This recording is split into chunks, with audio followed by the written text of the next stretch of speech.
इस वीडियो में हम संस्कृत संधि के बारे में पढ़ेंगे। संधि शब्द का अर्थ होता है मेल या योग। दो वर्णों के मेल से जो परिवर्तन उत्पन्न होता है उसे संधि कहते हैं।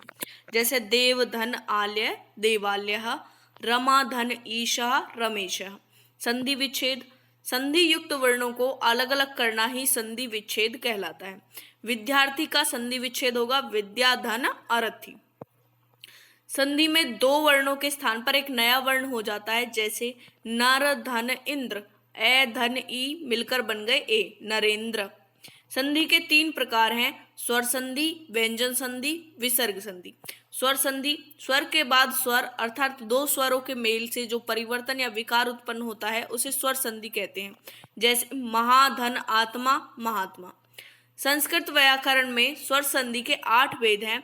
दीर्घ संधि, गुण संधि, वृद्धि संधि, यन संधि, अयादि संधि, पूर्व रूप संधि, पर रूप संधि और प्रकृति भाव संधि।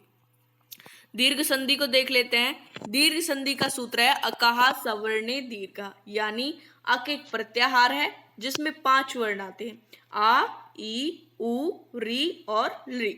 अक वर्णों के आगे सवर्ण यानी वही वर्ण आने पर दोनों वर्णों के स्थान पर दीर्घ वर्ण आ जाता है, यानी आ धन आ, ई धन ई बड़ी ई, उ धन उ बड़ा उ, री धन री बड़ी री, जैसे आप यहाँ देख सकते हैं। अब इसके उदाहरण देख लेते हैं। हिम धन आल्य हिमालय है, आ धन आ तो यानी दीर्घ आएगा। रवि धन इंद्र रविंद्र, यानी ई धन ई बड़ी ई। पितृ धन ऋणम पितृ ऋणम, तो या री धन री बड़ी री।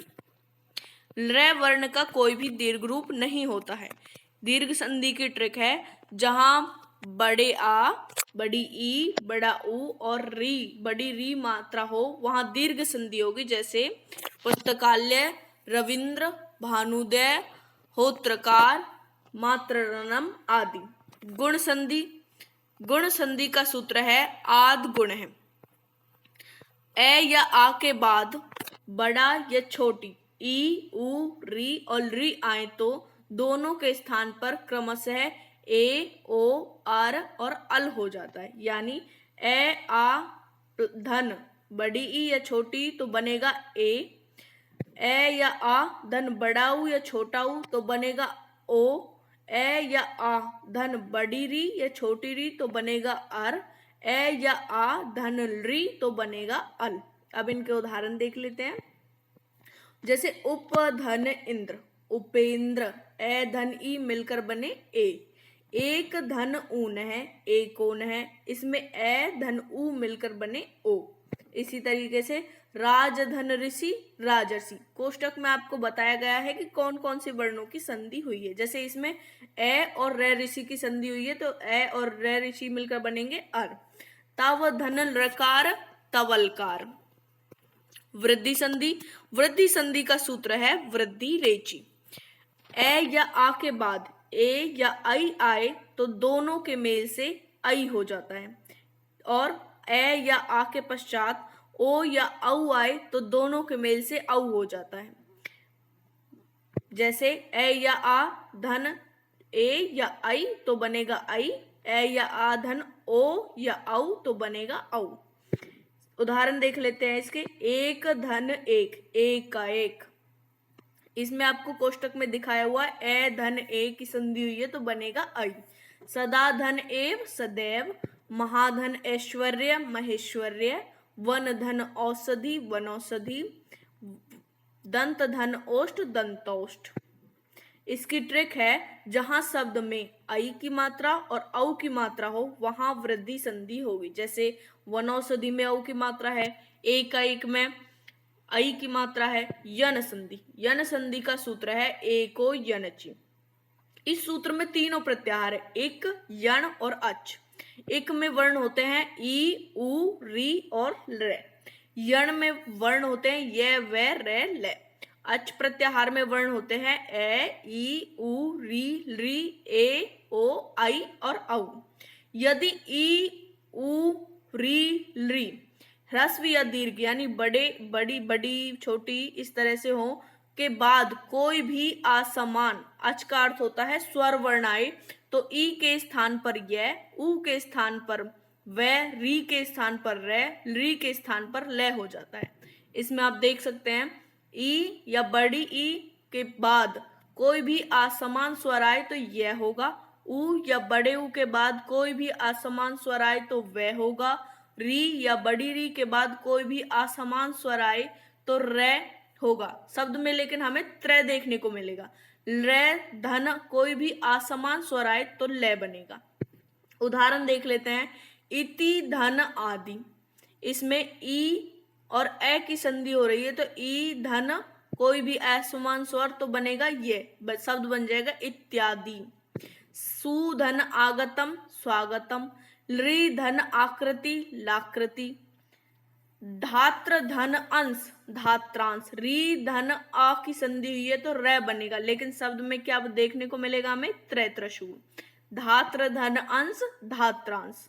इसकी ट्रिक है य व रे ले के ठीक पहले आधा वर्ण हो तो यन संधि होगी। जैसे अभ्युदय में य से पहले आधा भय है, इत्यादि में या से पहले आधा तय है। इसी तरीके से य व रे ले के ठीक पहले आधा वर्ण हो तो यन संधि होगी। अयादि संधि। अयादि संधि को अय व याव संधि भी कहते हैं। इसका सूत्र है एचो अय व यावः। एच यह एक प्रत्याहार है जिसमें ए ओ आई औ ये चार वर्ण आते हैं। ए ओ आई औ के बाद कोई भी स्वर वर्ण आए तो ए के स्थान पर आय हो जाता है, ओ के स्थान पर अव हो जाता है, ए आई के स्थान पर आय हो जाता है और ओ के औ के स्थान पर आव हो जाता है। उदाहरण देख लेते हैं, ए धन कोई भी स्वर वर्ण तो आय, ओ धन कोई भी स्वर वर्ण तो अव, आई धन कोई भी स्वर वर्ण तो आय और ओ धन कोई भी स्वर तो आव हो जाता है। इसके उदाहरण है, ने धन अनम नयनम, ए के बाद ए है तो बन गया अय, पो धन अन है पवन, गय धन अक गायक, भो धन अक भावुक। पूर्व रूप संधि। पूर्व रूप संधि का सूत्र है एडह पदा पदांतादति। पदांत पद के अंत में। एड यह एक प्रत्याहार है जिसमें ए और औ वर्ण होते हैं। पूर्व रूप का अर्थ होता है अपने रूप को छोड़कर पूर्व वर्ण जैसा हो जाना पूर्व रूप है, अर्थात ए वर्ण ए या ओ में जाकर मिल जाएगा और ह्रस्व ए की जगह अवग्रह, जो ये चिन्ह दिख रहा है आपको कोष्टक में, इसे कहते हैं अवग्रह का चिन्ह लग जाता है। ए या ओ धन ए तो अवग्रह बन जाएगा, ये पूर्व रूप हो जाएगा। ए आपके पहले वाले वर्ण में जाकर मिल जाएगा ए या ओ में और ए के स्थान पर अवग्रह चिन्ह बन जाएगा। जब पदांत ए या ओ के बाद ए आए तो ए को पूर्व रूप हो जाता है। उदाहरण, हरे धन अव हरेव। जो ए है वो ए में जाकर मिल गया है और ए के स्थान पर अवग्रह चिन्ह लग गया है। विष्णु धन अव तो विष्णोव, वने धन अपि वने अपि। इसकी ट्रिक है जहां अवग्रह चिन्ह ये वाला चिन्ह मिले या इस अवग्रह चिन्ह से पहले ए या ओ की मात्रा हो वहां पूर्व रूप संधि होगी। पररूप संधि। पररूप संधि का सूत्र है एडी पररूपम। पररूप का अर्थ है पर यानी बाद वाले वर्ण के समान हो जाना ही पररूप है। अकारांत उपसर्ग के बाद ए या ओ से प्रारंभ होने वाली धातु के आने पर पररूप हो जाता है। अकारांत या अवर्णांत जिन वर्णों के मतलब अंत में आ का आवाज आए उन्हें कहते हैं अकारांत। धन ए ओ से प्रारंभ होने वाली धातु रूप बराबर पररूप यानी ए ओ के समान रूप हो जाता है। उदाहरण देख लेते हैं, प्र। अब प्र एक उपसर्ग है, प्र अकारांत उपसर्ग है क्योंकि प्र बोलते हैं तो इसके पीछे आ की आवाज आती है। प्र धन एजते, ए से शुरू हो रही धातु, प्र धन एजते तो बन जाएगा प्रेजते। उपधन ओषति उपोषति। प्रकृति भाव संधि। प्लुत प्रग्रह अचि नित्यम, ये इसका सूत्र है। प्रकृति भाव का अर्थ है कोई भी संधि न होना, अर्थात ज्यों का त्यों रहना। दीर्घ इकारांत उकारांत एकारांत द्विवचन की प्रग्रह संज्ञा होती है, जैसे हरि, विष्णु, गंगे। प्लुत और प्रग्रह वर्णों को प्रकृति भाव होता है यदि बाद में स्वर वर्ण आए हों।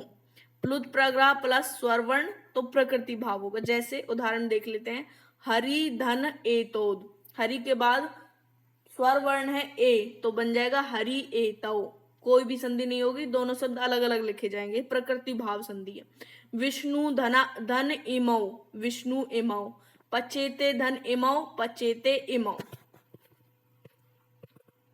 Thanks for watching.